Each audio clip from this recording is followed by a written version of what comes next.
On October 28, 2025, Hurricane Melissa didn't just hit Jamaica, it shattered the dream of paradise. The damage it left behind wasn't just physical, it was geopolitical. Now, Caribbean nations face a terrifying reality. One storm can erase everything, and the worst part? There's almost nothing they can do to stop it. A disaster this massive doesn't just create wreckage, it creates dependency. When a storm this size hits Florida or Texas, there's a continent behind it to absorb the blow. Resources can move in by land, the economy has depth. But islands? They have nowhere to hide. 7,000 islands, and most of them are empty. That's not paradise. That's pretty proper isolation. Take a look at a map. The Bahamas is a country suffering because of its geography. 74% of the population live in the capital, Nassau. Now look at the map again. Notice anything? Nassau is only 180 miles from Miami.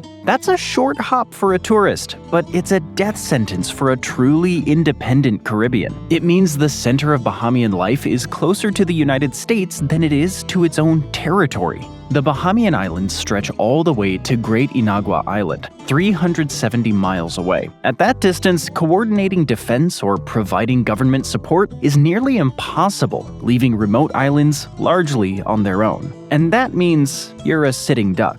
Across the Pacific, the best defense for islands hasn't been walls, guns, or alliances. It was being undiscovered. The moment outsiders found them, they were exposed, vulnerable. And the Caribbean, that was the testing ground. Every invasion, every empire, every trade war, it started here. Take Hispaniola. It's split in two, not because the future Dominican Republic and Haiti naturally belonged on opposite sides of a border, but it's because of imperial capitals thousands of miles away. The locals? They didn't matter. When you live on a small island, you're at the mercy of a lot of things, and the worst of them, often other humans. And that's when you realize the Caribbean didn't just become a paradise by accident. It became the most scenic playground for the world's great powers. When Columbus made landfall in 1492, thousands of miles from where he thought he was, he had a startling revelation. The locals were completely defenseless, and not just because germs were invisible killers. The islands themselves were traps, isolated,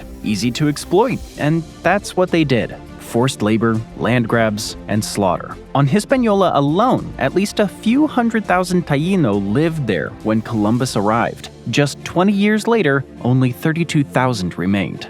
That's a 90% collapse. Across the Caribbean, indigenous peoples were either wiped out, scattered into small isolated communities, or absorbed into future generations. Geography had built them a paradise and made them vulnerable. And it didn't stop there. Spain learned the islands were perfect for exploitation, and so did everyone else. France muscled into Hispaniola, drawing the border that still splits it today. Britain forced Spain out of Jamaica. The Dutch decided Aruba had salt they needed. Each empire arrived with a different flag and the same intention. By 1823, the Americas were the United States' backyard. The Monroe Doctrine was just a piece of paper at first, but the Caribbean would have to live by it. Spain held on to Cuba for centuries, but when Theodore Roosevelt decided to take an interest, Spain couldn't defend it. It couldn't hold on to Puerto Rico either. One island changed hands immediately,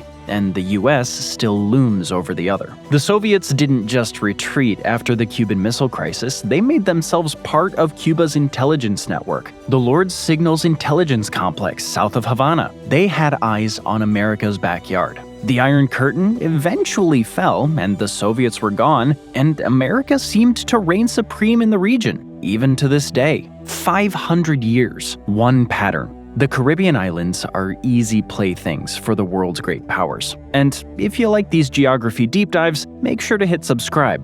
I've spent so much time researching Caribbean islands, I might need a vacation myself just to recover. You would think modern technology would ease the pressure on the Caribbean islands. The indigenous people couldn't get the word out when the conquistadors arrived. Today, it's different. Cell networks, social media, the world is interconnected. So why haven't the Caribbean islands built a political or economic union like the EU? Once again, it comes down to location, location, and location. A location that makes the bare necessities harder than they should be. Food, fuel, infrastructure, everything costs more, takes longer, or depends on someone else. You'd think that would be the one thing the Caribbean had in abundance. But it's not.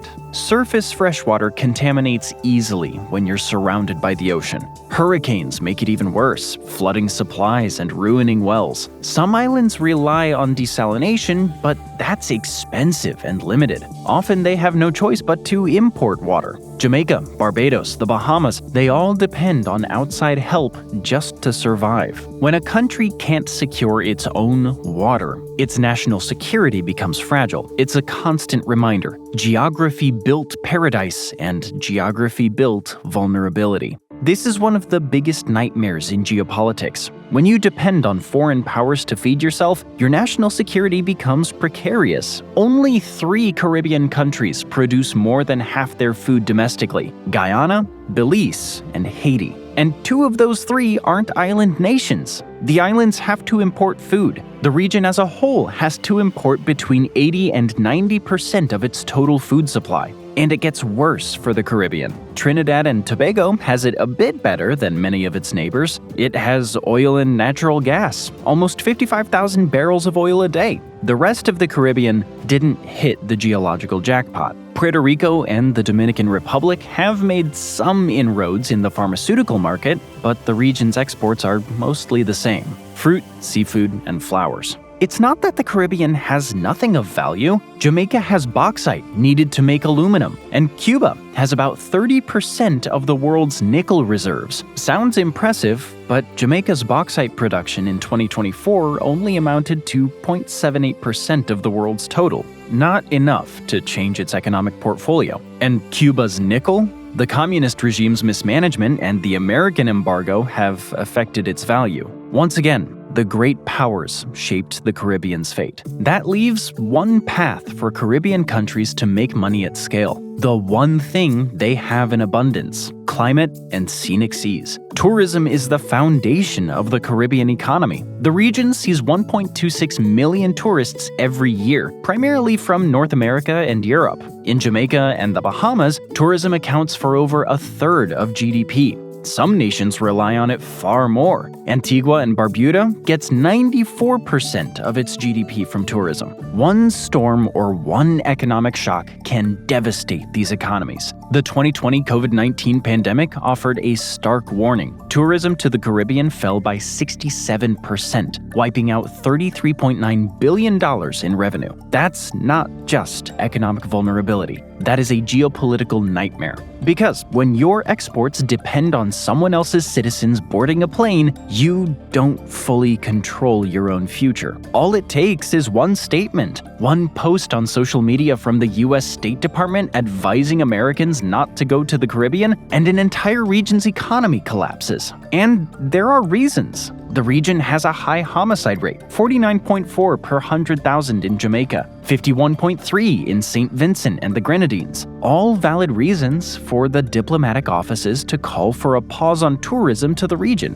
Forming a Caribbean union might look good on paper, but when your economy depends almost entirely on money from outside powers, you don't have many options. Mostly, you just smile and say yes. This is especially true when sudden disasters strike, and the Caribbean can expect more of them. Just look back at Hurricane Melissa. In Jamaica, the running total for the storm was $10 billion.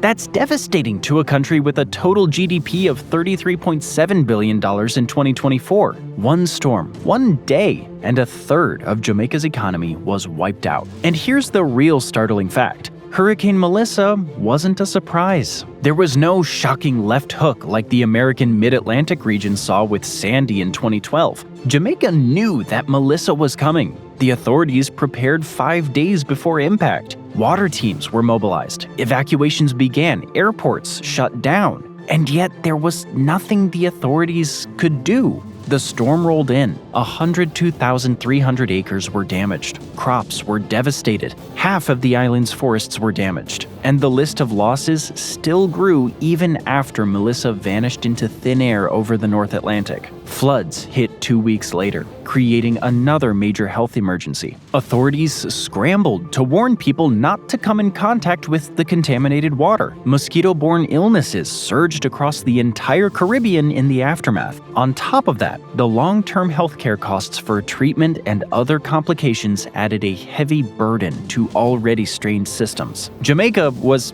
actually better prepared than many of its neighbors. The country had a $150 million catastrophe bond on standby for events like Hurricane Melissa. It also received regional assistance from the Caribbean Catastrophe Risk Insurance Facility, a multi-country insurance fund with 35 members. It paid Jamaica an additional $71 million in the wake of the storm. While the aid was welcome, the numbers tell the real story. Since its creation in 2007, the CCRIF has paid out $483 million, still less than a tenth of the damages Melissa caused in Jamaica alone. In other words, even when the region pools resources and coordinates, it doesn't have nearly enough capacity to cope with just one major disaster in a single year. And these storms happen in the Caribbean. A lot. On average, the Caribbean can expect 12 tropical storms a year. A typical island will get a storm that sets its GDP back by almost 6% every year. But it gets worse. The storms are becoming more frequent over a long time.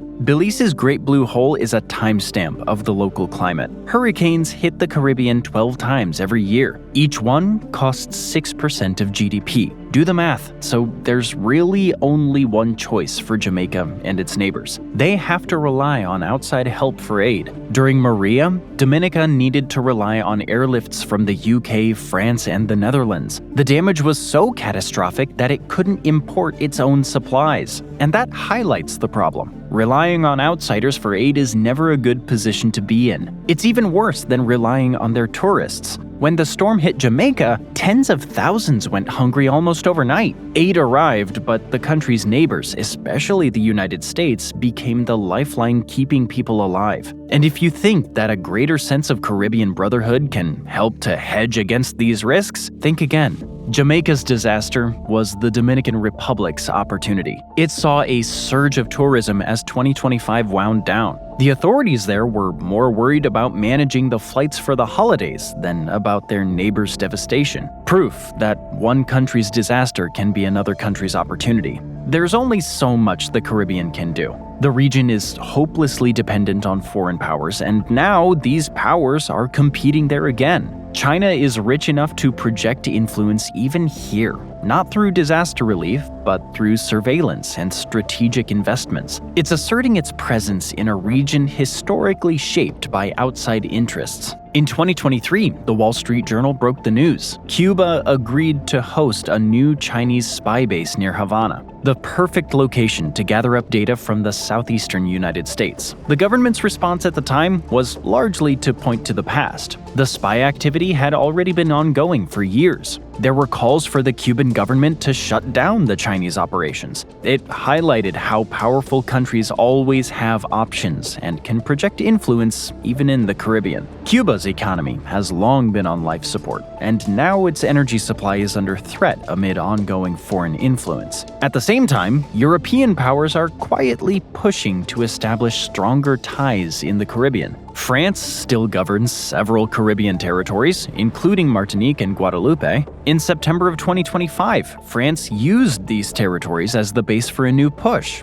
It plans to strengthen its relationship with the English-speaking Caribbean countries nearby, places like Dominica and St. Lucia. For France, it's a way to have some more options near its overseas territories and to reinforce French Guiana. But for the Caribbean itself, it's just another version of the same old story. You can't decide your destiny. Your destiny is decided for you. Thanks for joining me today. I hope you enjoyed the video, and if you want to see more videos like this, then please consider subscribing and turn on notifications. It really does make a difference.